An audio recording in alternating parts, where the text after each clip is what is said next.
Jai Hind, everyone. So let's begin with our next slide for today on the fifth chapter of Tattvartha Sutra by Acharya Uma Swami. Today we're going to learn something very special, which is what is an atom and what are the molecules. Okay, so the Pudgal is a word which Jain scientist has designed to describe matter. Let's see what this word is made out of. The word is made out of Pud and Gal, means formation, and Gal means melting away. So when any substance which has the quality of being formed and melted away and be reformed and melted away, those substances are known as Pudgal, or in modern science terms, that is known as matter, right? The initial definition of the matter is back again here. So this Pudgal or this matter entity is of two types. The two types are number one, atom, which is Paramanu, which means the smallest indivisible particle from the Jain scientist perspective, not the today's atom, right? And the second type of matter is molecule. Everyone knows what is a molecule, right? What is a molecule? It is when different atoms combine together and they form a bigger atomic molecular structure. That particular formation is known as a molecule. So thus the matter is two types, differentiated as atom and a molecule. Let's see what Jain Acharyas say. How are these molecules formed? Very interesting. Look at this. There are three ways the molecules are formed. Number one, by aggregation of atoms of existing clusters of molecules. Means there are like atom structures here and atom structures here, and when those atom structures combine together, then molecules are created. Another way the molecules are formed is by aggregation and division of existing clusters of molecules, which means that the existing molecular structures combine together, they form a molecule, but now something happens to it and they divide. And with that division, different molecular structures are formed, which could be smaller in nature, smaller in its form and ability. So this is the formation of molecules with the aggregation and the division process, both of them together. And number three is by division of the clusters. This is a very interesting way because I'm going to just tell you how the molecular science is working with these two concepts. So just stay with me. So the third formation of the molecules is by the division of the clusters, which means that there are molecular clusters and they simply at a period of time just have the ability to disintegrate by themselves, and that's by division there is formation of different clusters. Do you know about radioactive materials? Has anyone heard about radioactive materials? Raise your hands. What are radioactive materials? These are unstable matter particles, right? Why the scientists call them unstable? Scientists call them unstable because they keep on, in simple terms, they keep on discharging rays and chemicals through them, and they don't have the ability or the nature of being stable. Like, imagine different atoms. For example, there is hydrogen gas in there. It's stable.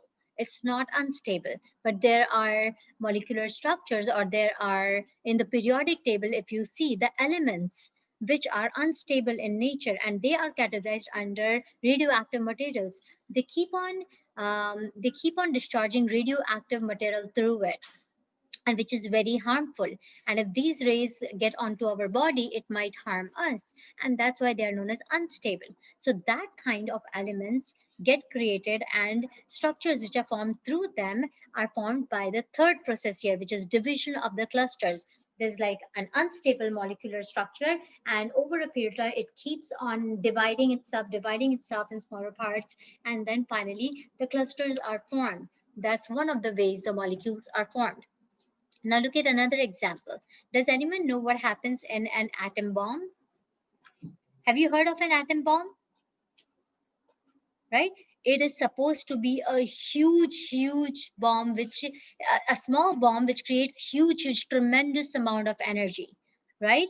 And it has the ability to destroy not just like one home or two homes, but it can destroy a complete cities altogether. It's so huge in its effect. Those are atom bombs. How are atom bombs? What is the process that happens in the atom bombs? This reaction is known as fusion reaction. What is a fusion reaction? Fusion reaction is like every atom has got a nuclei, right? So what happens is when one nuclei of an atom combines together with another nuclei of an atom, when that combination happens, a bigger nuclei gets formed. And when this bigger nuclei gets formed, a tremendous amount of energy gets created. And when this bigger nuclei combines together or hits together with another nuclei, then even more huge amount of energy is created.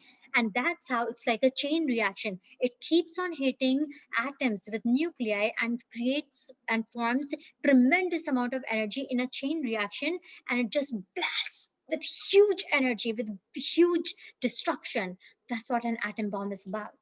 And that's what acharyas are talking here about, that molecules can be formed by aggregation of atoms of existing molecular structures. The elements, they combine together, and then the atoms within them go under these kind of reactions known as fusion reaction. Let me talk to you about hydrogen bombs. Do you know that the hydrogen bombs has got energy probably 10 to 100 times more stronger than an atom bomb? And not just cities, it can destroy huge, big landscapes, huge beyond cities. That's what hydrogen bombs are. So the process of formation of hydrogen bombs is the second process, the aggregation and the division of existing clusters of molecules, which is known as fission reaction.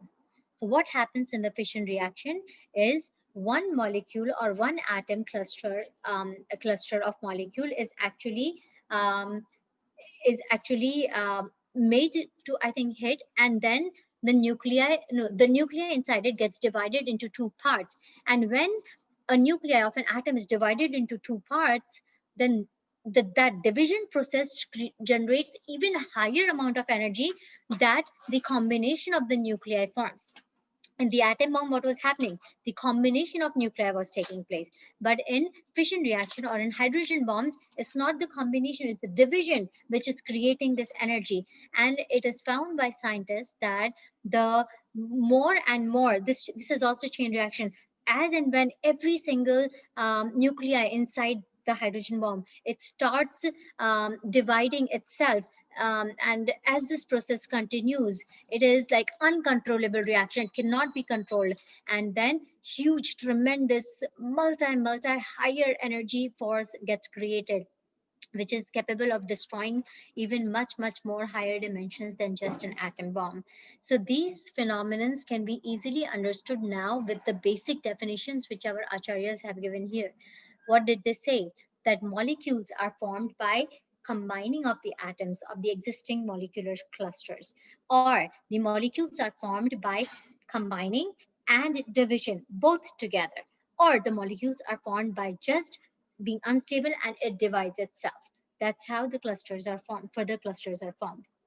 I hope this is clear to you. Give me a thumbs up or you need more explanation.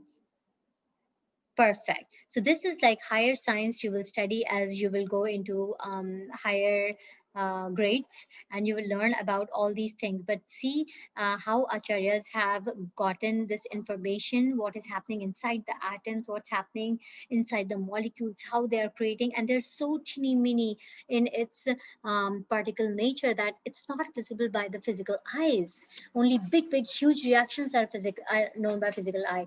But it is because of their omniscient knowledge that they are able to capture such minute details about anything and everything in the universe. And that's how they have this information that they passed on to us. Okay. Now look at the third fact. The atoms, however, are formed only by division. This means that atoms never exist by themselves. The smallest atom particle I'm talking about, the paramanu, right? The smallest indivisible particle in nature, that does not exist by itself. Then how does it exist if it cannot exist? We have been talking about atoms all the time, combination of atoms and division of this and that. What's happening in the molecular structures? Atoms are formed only from the division, which means that when there are molecules which are unstable or which are hit by other molecules and they are either combined or divided, it is only when the division happens inside the molecules that they get disintegrated into different small parts, that some of these parts get converted into atoms. Do you get that? Do you want me to draw this out? Look at it.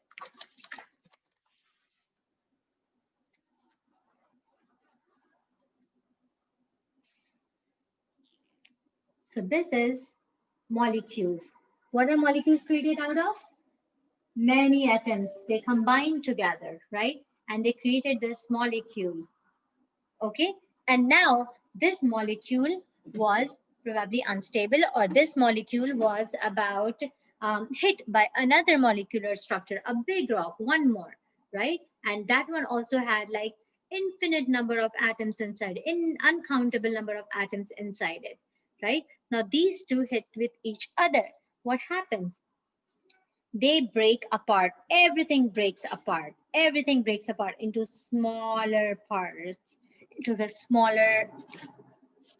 smaller molecular structures. But while they were breaking apart into smaller molecular structures, some atoms also started getting formed because of this division. When they divided, then in this division, small atomic particles also gotten released in the environment, and that's how the atoms are formed. Atoms don't exist by itself in nature. They're actually created when the molecules or the clusters of molecules actually divide. Is that clear? Thumbs up, please. Perfect. If that's the only way I understand, you're getting my point. Okay, good. Next point. Molecules become visible to our eyes for the same from the same procedure, which means that molecules are generally not visible to us. When little tiny atom particles are joining, the molecules they are forming are also very teeny mini, right? But when these molecules are actually created by either aggregation or by actually division, that's when these molecules start becoming visible to our eyes. Otherwise, before that, we cannot see them.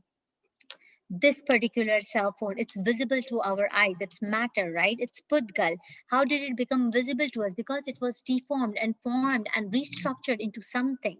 It is only through that procedure that it is visible. If it was present in small teeny mini particles and randomly scattered everywhere, we would not be able to see it. So this molecular structure was formed by the combination or the division of molecular clusters. And everyone remembers that the atom itself had certain properties, that it had like only two kinds of touch. I told you that atoms don't have all the touch, right? Only four touch, and even from the four, either of the two touches it has. So, and it has only one kind of taste, okay? It does not have both the pleasant or the unpleasant, only one taste at a time. It has got only one odor at a time. And it's got, sorry, the pleasant, unpleasant was the order. It has got only one color at a time. That's it. And another property for you to identify atom is that it's always round form. That is very surprising, you know.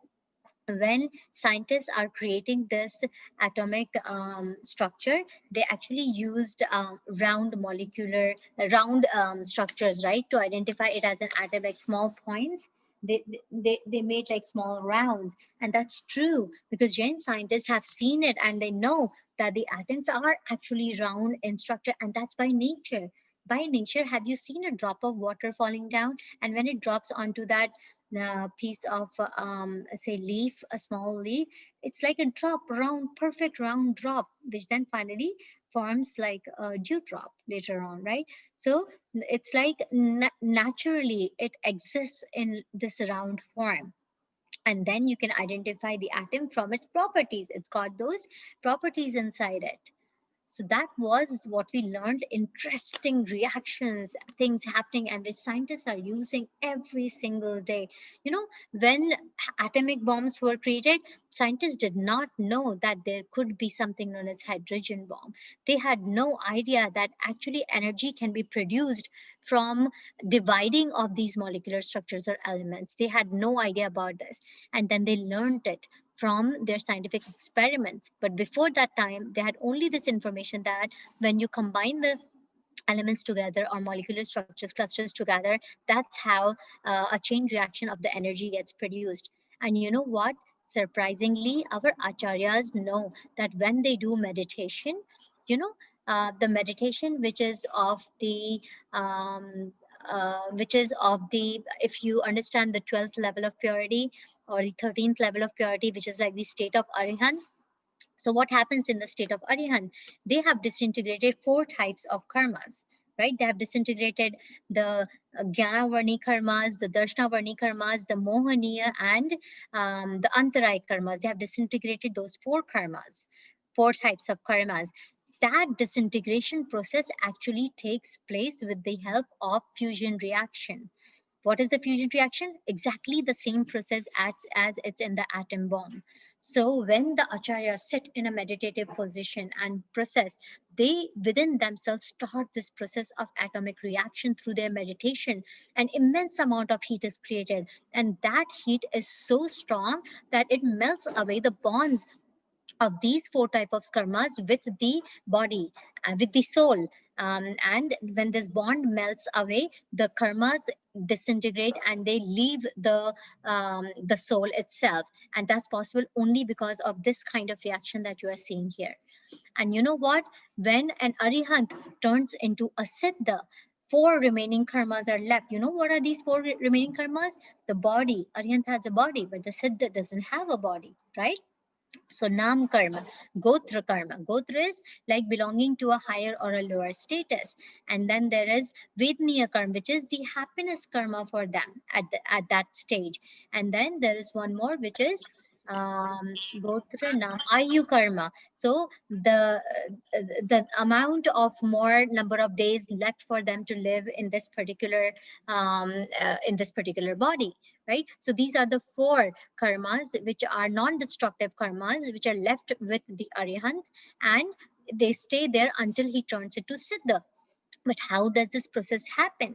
And that happens through fission reaction. Fission reaction was, what was the fission reaction? It was combining and then dividing. And that division created tremendous, huge amount of energy. So it was through the division that they are able to create so much high energy in their system that every single bond of the remaining four karmas gets melted away, disintegrates, and they leave the body of the Arihant.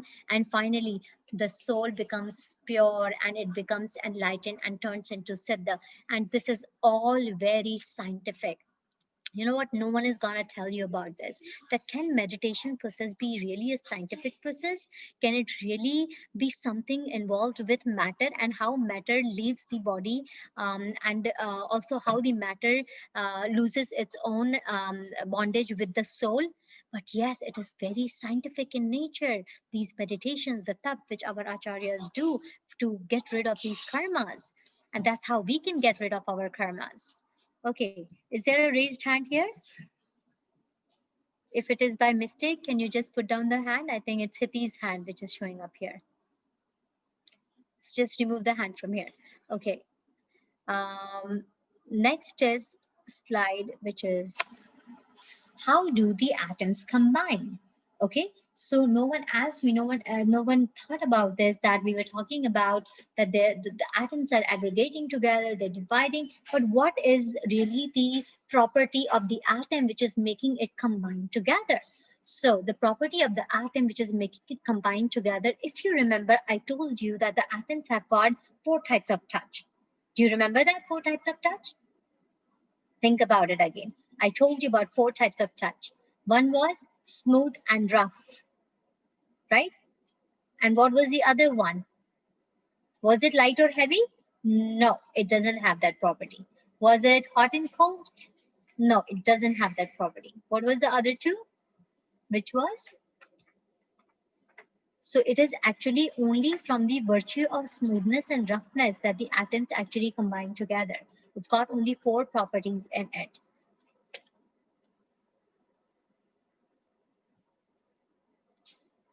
What was the other two? The light and the heavy. This doesn't, it's not there. They only have smooth or rough, or they have only,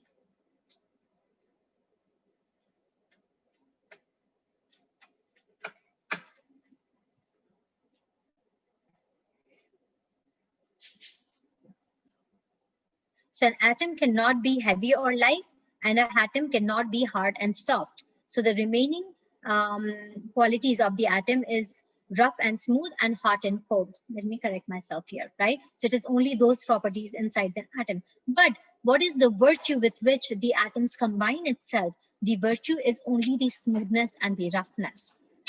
So sometimes some people call it even dryness, like the ability, because it's rough, so they call it as like dry.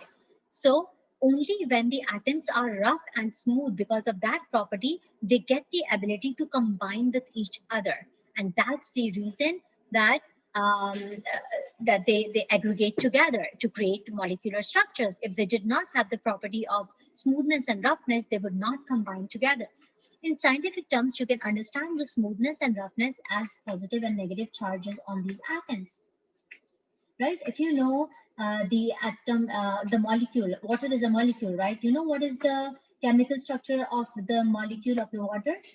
It is H2O. So it is hydrogen gas and oxygen gas. When it combines together, that's when the the molecule of hydrogen of water is formed, correct? So look at this again here.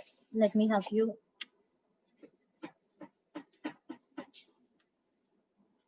So what did I say? We are talking about water molecule, a drop of water, right? This drop of water has got,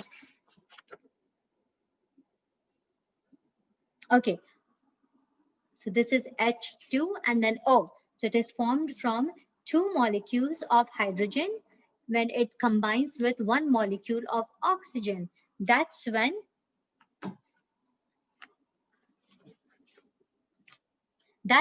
the water molecule is formed. Okay.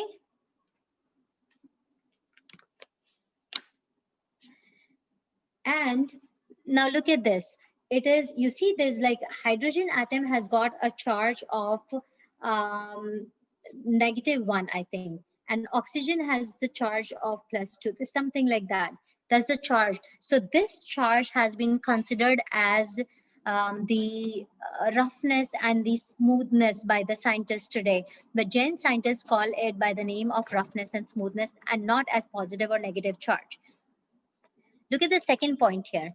No binding occurs in case of minimum or same degree of smoothness and roughness. This means that if hydrogen is one charge and oxygen is 2 charge, but if actually hydrogen was 1 charge and oxygen was also 1 charge, it will not combine together. That's what Acharya, and that is the truth, because water molecule is not formed by combining of one atoms of each, right? With 1 charge, it is formed when oxygen has a double charge and hydrogen has a single charge. That's when the combination takes place. Look how detailed Acharyas have gone. So no binding occurs in case of minimum or the same degree of smoothness or roughness. If it is the same, which is 1 and 1 on both, it will not happen. And it will not happen if it is having a minimum, which is like a minimum of 1. Then also there will be no combination taking place to create molecules. Look at the third point. Binding occurs when one atom or molecule has 2 or more degrees of smoothness and roughness than the other. So this one has got a double charge than this, right? And that is the reason these two can combine together to form a stable molecular structure, which is of water. So we understood 3 things. Number 1, that this kind of molecular, any kind of molecules are formed from the atoms by the virtue of the atom having the property of roughness or smoothness, in scientific terms known as the positive or the negative charges on them. Number 2, the binding of the atoms, 2 atoms, occurs will not occur if either of them has got a minimum charge. I mean, both of them have the minimum charge, which is like 1, or would have the similar degree of smoothness. Even if this one has 3 and this one has 3, it will not combine. Okay, it will be unstable. It will not combine to create a molecular structure. And number third point, binding occurs only when one atom or molecule has 2 or more degrees of smoothness and roughness. If this is 5, this got to be 7 or 8 or 9 or 10, right? It's got to be more, the 2 or more than 2 degrees of smoothness and roughness than the other. Only then the molecules or the atoms will combine together. Otherwise, they will not combine together. And you know what? As you grow up, you're going to see that for yourself. Scientists have found that out today. But Jain scientists knew about this when 5,000 years back, when millions of years back, if you go back dated to Adinath Bhagwan. Since then, this information has been rotated, and actually, this information is even beyond Adinath Bhagwan. It is eternal. Every acharyas knew about this scientific facts, even when they did not have these instruments to check this out, or they haven't done experiments in physical laboratories to find this out. But our science is so limited that we are dependent on these physical instruments in order to find out what's happening inside it. You know, about Acharya Shri, Acharya Shri never ever uses any kind of medical instrument to even check what is to diagnose if he has got some, suppose a fever comes in. He does not believe in the dependency of these medical instruments to find out the fever. He says that the biggest way to find out this is through consciousness. My consciousness is a bigger speaker. It knows everything. It knows anything happening inside me, and I trust that.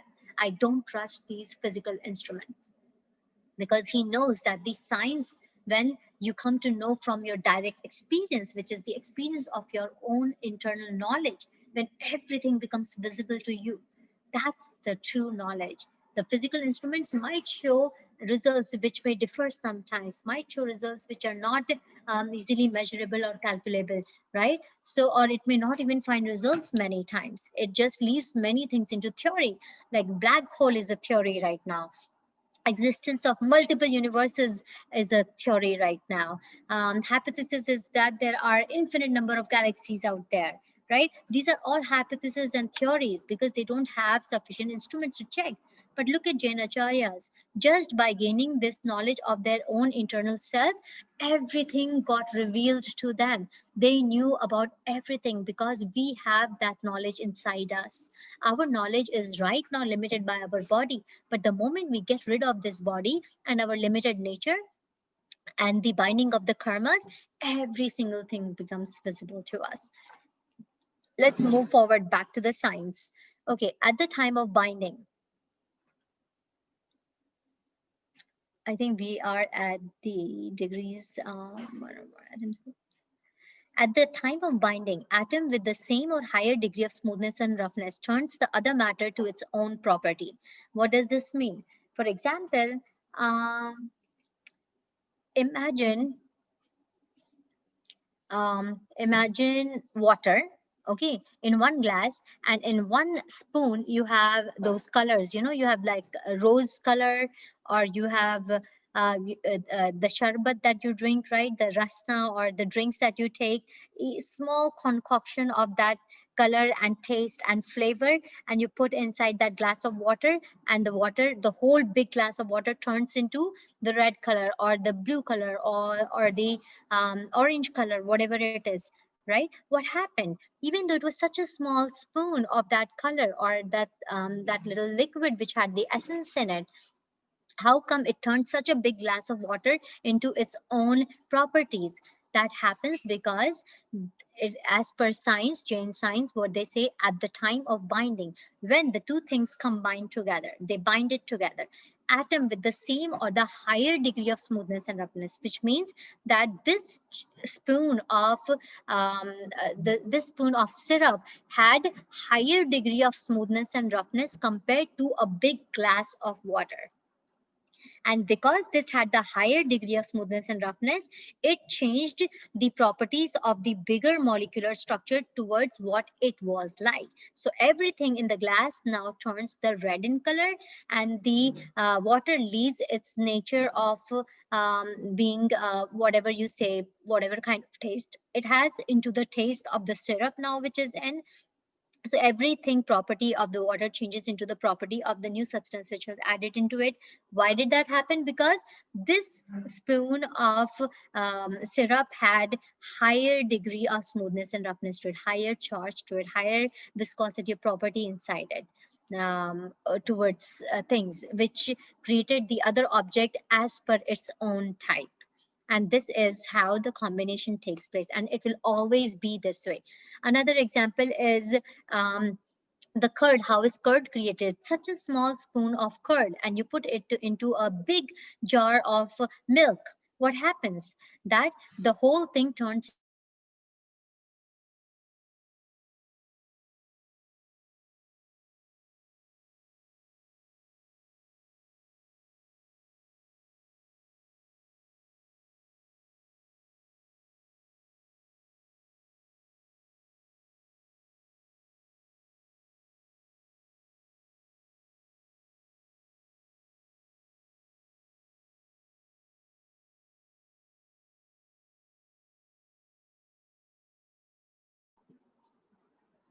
okay. So back, did you hear me? The example of the curd and the milk? Did you hear that? No. So what I was telling you, that a small spoon of curd can convert the big jar of milk into the curd, right? The whole big jar of milk just turns into curd. Why? Because the properties of that small spoon of curd, it had higher degree of smoothness and roughness in it, and it converted the big jar of milk into its own properties. So that's also the property of how the atoms or the molecular structures combine with each other.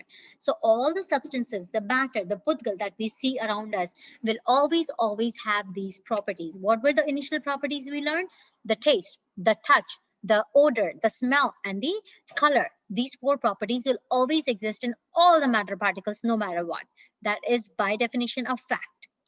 However, these properties get transformed when the substances actually combine. So as the substances combine, the property of the milk converted into the property of the curd, right? The property of the glass of water converted into the property of the syrup that we added. So that's how these transformations take place. Okay, let's go to the next slide in order to understand what this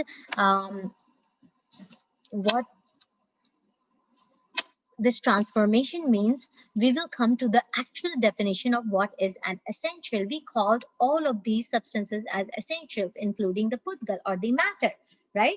And I know that you had asked me this question before, what is an essential? But let's go in a little bit detail here. Anything that exists is an essential. Existence is its own property. That is what an essential is. And what do you mean by existence? Existence means that something which arises, which takes birth, which passes away, but still continues to stay. That's what existence means. For example, me here, I would always take birth, and I would always die in the form of my body. So the body transformed, right? But as consciousness, my consciousness would always remain in maybe different forms. So when I take birth into another form, I will have another form, maybe a ethereal form, a heavenly form, a hellish form, a human form. I can change those forms, right? But the consciousness of mind would remain same in all these forms. So this is what existence means, that no matter what, my constancy will always be there, and also I would be constantly keeping on changing my forms. This is one of the biggest definition that makes us different from Buddhism. Buddhism does not believe in this. Buddhism believes in just momentary pleasure. Have you seen those t-shirts and cars with those slogans on it that you have just one life to live, or live the best life ever right now? Just do whatever you ever wanted to do right now because you have got just one life to live. Haven't we heard those kind of slogans? They're all coming from Buddhism, not from Jain science, because they all talk about momentary living. Just live this moment. Don't care about what's going to happen in the future. For example, just enjoy the ice cream right now. It doesn't matter what's going to happen to our teeth in the future. It doesn't matter. Even if it decays, it doesn't matter, right? When it decays, we will see what happens to it. That's exactly what it means. So no, we don't believe in momentary pleasures. We believe that this moment to moment continuity of the soul will always remain. It's not going to die out, but my forms will change, right? If I eat ice cream and have pleasure in this moment, I should be prepared for my next transformation. What is my next transformation? Having a teeth which is totally decayed, right? Or could be anything else. I'm just taking an example. So we always believe in our different forms changing its state, but our soul would always continue to remain till the eternity. Let's understand what this eternity means, what this transformation means. So we talked about as a completeness that there are 6 essentials. The soul is the living essential. Then we have matter essential, motion essential, all space, time. All these are the essentials. Only soul is the living essential. All the remaining 5 essentials are non-living, non-physical. All the 4 are non-physical, and the matter is the physical essential. So these are how we divide the 3 essentials into 3 categories. Let's understand the essence of time, because it's important. We exist. How do we exist? Because of the function of the time we exist. We talked about it, right? For example, we spoke that how does the time exist? The time exists as a small teeny mini like point right here in this whole vast universe, and every single point has got one time unit sitting on it, correct? So each unit of time is accommodated by one space unit. Now, since there are uncountable number of space units, that means that the universe has got uncountable number of space units occupying those time units on it. It's sitting on every single space unit. Now, one time unit occupies one space. Okay, just like how the crystals, I gave you an example, were occupying the treasure chest. So that means that every single time unit has got its own space. It does not overlap. It stays in its own space, and it never moves from its space. It's very important to understand, which means that from here the time will not move to another time dimension. The other dimension has its own time. This dimension has got its own time. Our time is not going to move to theirs. Their time is not going to come to ours. None of, even one point here and one point here, there are 2 points of prime essentials in 2 different places. Even this point of time will not go to another one ever. It never moves from its place. It stays there forever.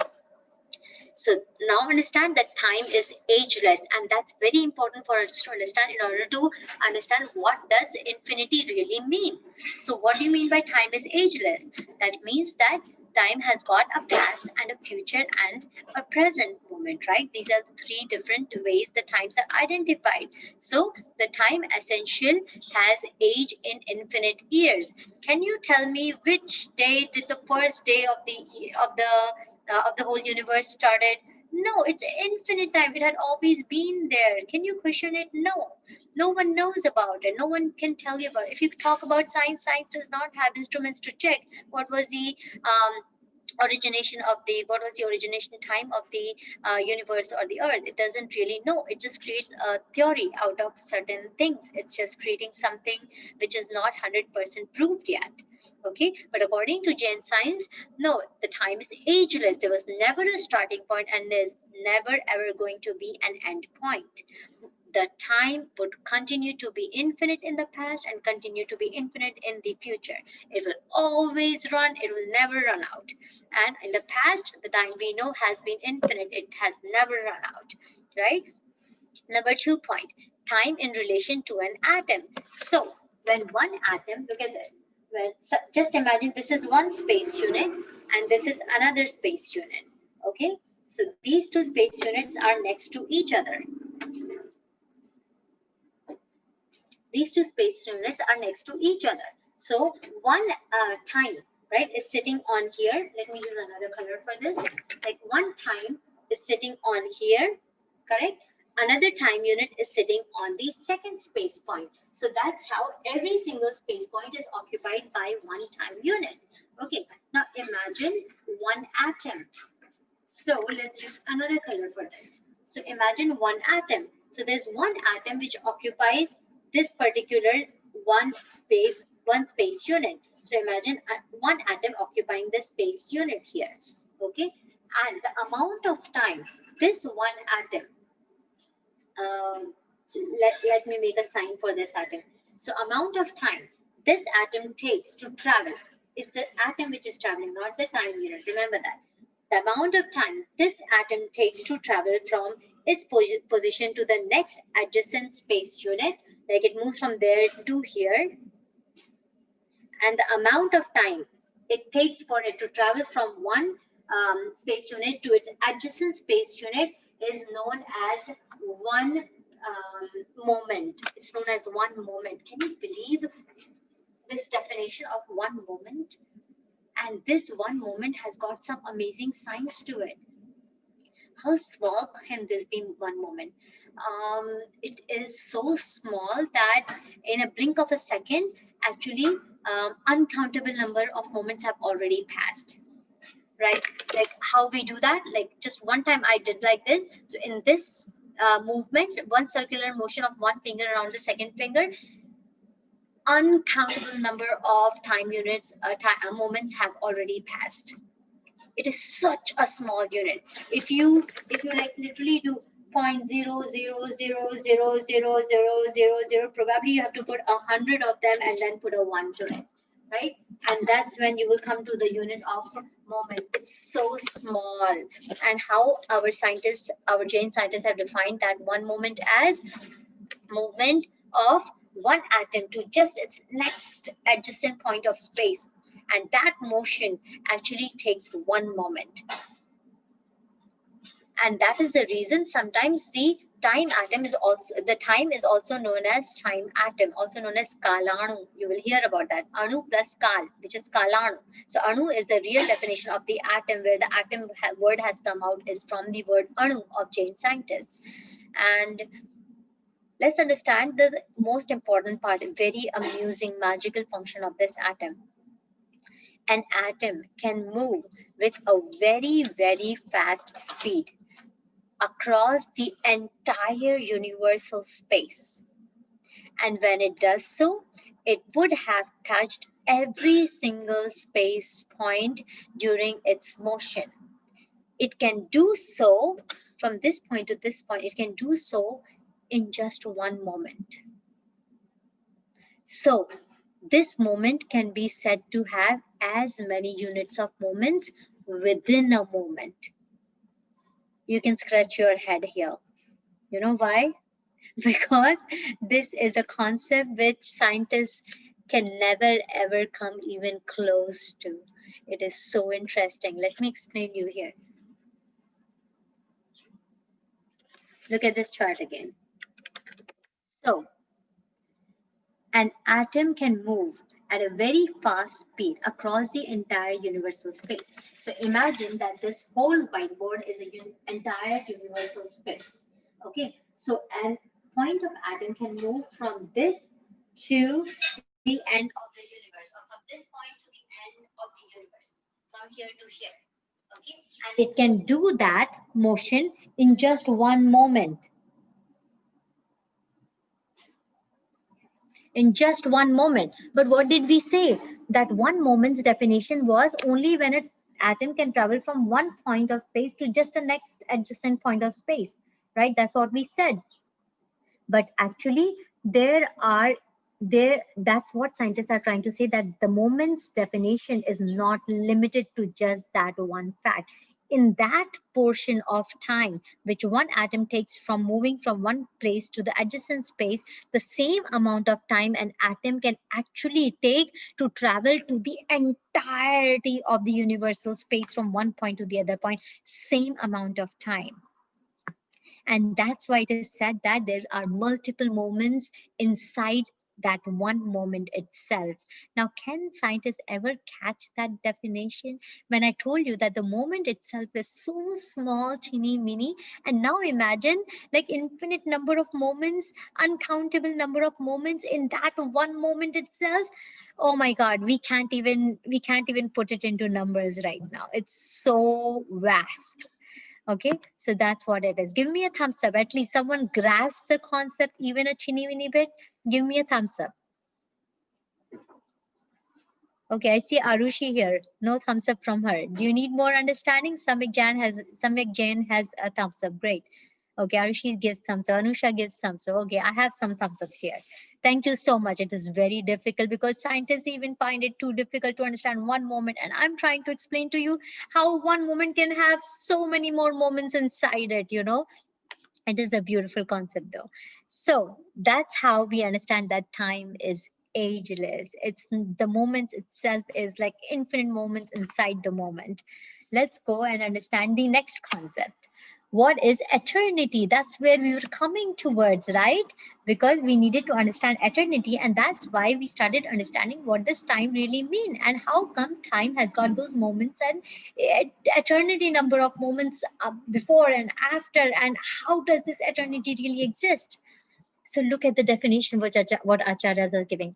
When maintaining one's properties and never ever giving them is known as being eternal, which means I am eternal from the level of consciousness. Why? I would always exist, right? I would never leave my property. What's my property? My property is knowingness and perception. What's the property of a matter? The property is touch, taste, color, smell. It will never leave its property, and that's why it will keep on maintaining its property, and that's why it's called as eternal. That's why I am eternal. That's why this body by itself is eternal, because it will never lose its properties. You get that? Now I hope you understand it much better what is eternal means here. It means that everything has got two aspects: its inherent properties and its states. Right? I have the inherent property of my consciousness, and then I also have my different forms which are constantly changing. But the consciousness inside me is constant, even though its properties, the properties of the consciousness is constant, but its forms are changing. What does this mean? When I was 7 years old, I still had the ability to know and perceive, correct? But my knowledge was limited to only a small first grade standard things. And then when I grew up to 16 years, probably now I could understand much wider aspect of things. But my property of consciousness, which is knowingness and perception, remained the same. Nothing happened to it, but my form changed. My form of knowledge changed. My form of knowledge from a first grade knowledge changed to a college level knowledge. Do you get that? So the forms changed, but what remained constant? My ability to know and to perceive. Does that make sense? Thumbs up. Otherwise, I'll take 10 more examples. Okay, thumbs down if you don't understand that. Okay, let's move forward.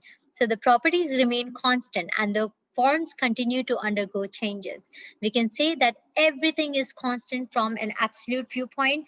The absolute viewpoint is that my consciousness will always have the knowingness and the perception. The matter will always have its four properties. The motion essential will always have its property of supporting the motion of living beings and non-living beings, right? So everyone has got its own property, and from absolute point of view we can say that everything is constant. But from practical point of view we will say that because when I was 10 years old I had less knowledge, and when I grew to 16 years old I have more knowledge. So from practical standpoint we can say that everything is temporary, because every single moment your knowledge is growing, so it is temporary. So I have both things together. I am absolute as well as uh, temporary. I have both things existing inside me. Correct? For example, imagine a lemon. A lemon has got the properties of taste, touch, smell, and color, right? All those properties. Now, this lemon has actually turned green, and from green, it turns into yellow, right? Its form changed. So from practical viewpoint, I'm going to say that the color of the lemon was temporary. This color was temporary, and the new color looks like more permanent. But later on, what happens? This yellow lemon decays into a brown lemon and finally disintegrates. So I would say that the forms of this lemon was all temporary. They never stayed forever. They did not stay constant. They were not eternal. But from absolute point of view, I will say that no matter what, the properties of that lemon stayed. The property of touch, taste, smell was there even when it was in green in color. The property of touch, taste, smell, color stayed even when it was orange, yellow in color, and even stayed when it disintegrated and turned into mud or ash, right? The properties stayed in the ash too, its own different properties. So the properties remained constant. That's an absolute viewpoint. But at the same time, the forms changed. So that's why the practical viewpoint is that everything is temporary. So that's why we say that the world is temporary, it's not worth living. But we, from the absolute point of view, we will say, well, the world will still keep on existing and will keep on continuing to exist the way it is. So that's the perspective we need to understand. Now, what does this transformation really means, right? So what is the amusing, very interesting way? This is a little difficult, but I will give my 100% for you to understand what I'm going to tell you about this. Okay. And this is my kind of towards the second, third last slide. I think I will finish up the presentation. Do you want me to continue with the next 3 slides, or do you want me to take it tomorrow? Thumbs up or thumbs down? Show me thumbs up or thumbs down. Shall I continue? It's 4:32 right now. Shall I continue 3 more slides, or shall I take these 3 slides tomorrow? Let's see. Do you have any questions? Anyone?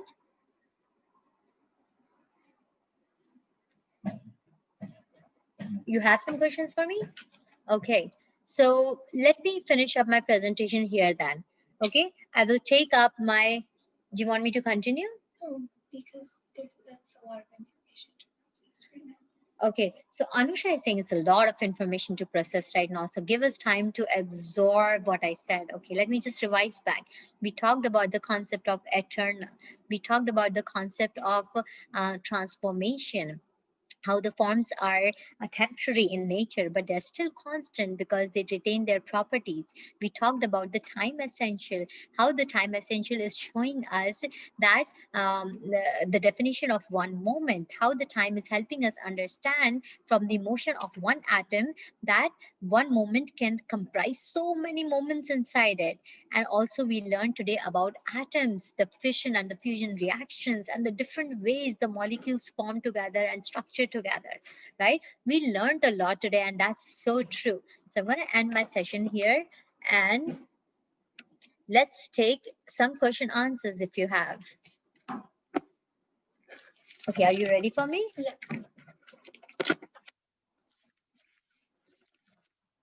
Yes, continue. So, I have a question for you. Can you be a little louder, please? Yeah.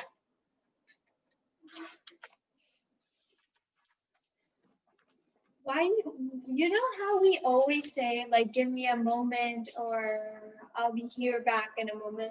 That one moment, it takes up, like, not 1 minute though, but not, it doesn't take up, it takes up less than 1 sec, like 1 minute. So how you're defining one moment here is like, okay, the definition of one moment, what we were really thinking was totally based on relativity, right? For example, you would say, hey, mama, wait 1 moment, I'll be there. And you might even take an hour. Is that true? Right? So, or someone would say, hey, just give me a moment, I'll be there. And within 1 minute, that person appears. So right now for us, the definition of moment is very relative. But if we go in scientific terms, the definition of moment is only one, which is when one atom moves from one space point to the next adjacent one, the amount of time it takes to travel from this space to this next adjacent space, that's what a moment is defined as. okay. So in the chat we have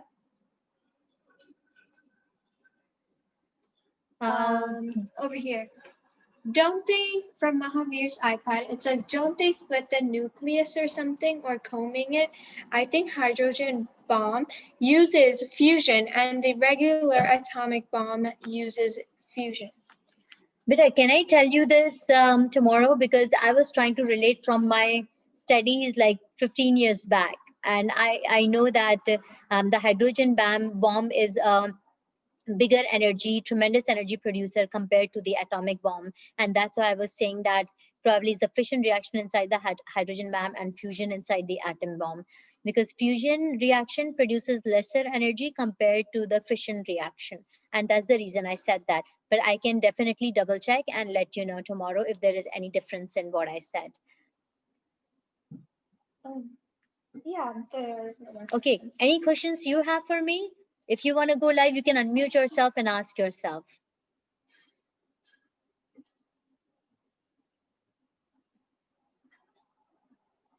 So again, and also make sure to write down all the questions so that yes, any random question. right. Let Anusha speak about this. Okay, what So- was it? It's for tomorrow. Yeah, so for so you have today, the rest of today, tomorrow, and tomorrow morning, and until tomorrow's class, which is around 3:30.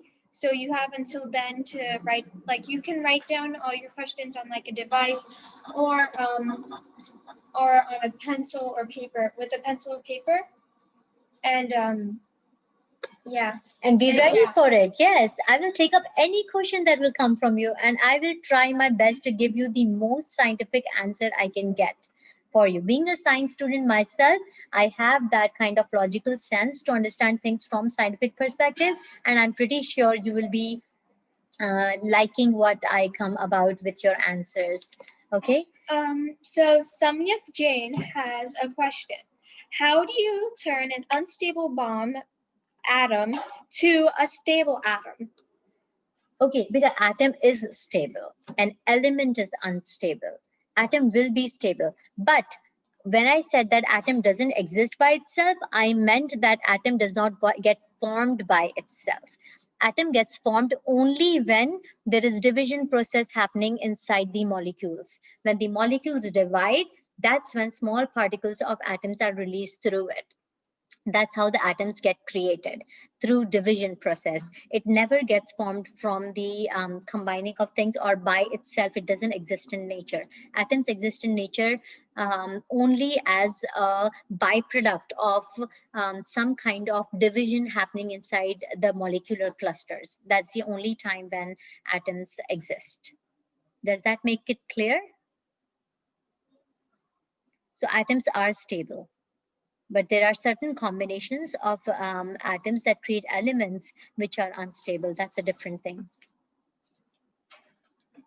Okay, you got the answer. Okay, that's a nice class today. And let's join our hands. Take a deep breath and do a Mangalacharan. Moksha margasya netaram bhetaram karma bhuvratam gyataram vishwatattvanam vande tadguna labdaye. Jai Jin to everyone. See you tomorrow. Tomorrow would be our last class. And wishing you all the best again for your ekashans or upas, whatever you are doing for tomorrow. But do see me tomorrow. We are going to have some fun time because we will be answering those random questions coming from every single place inside you. Love you. Bye.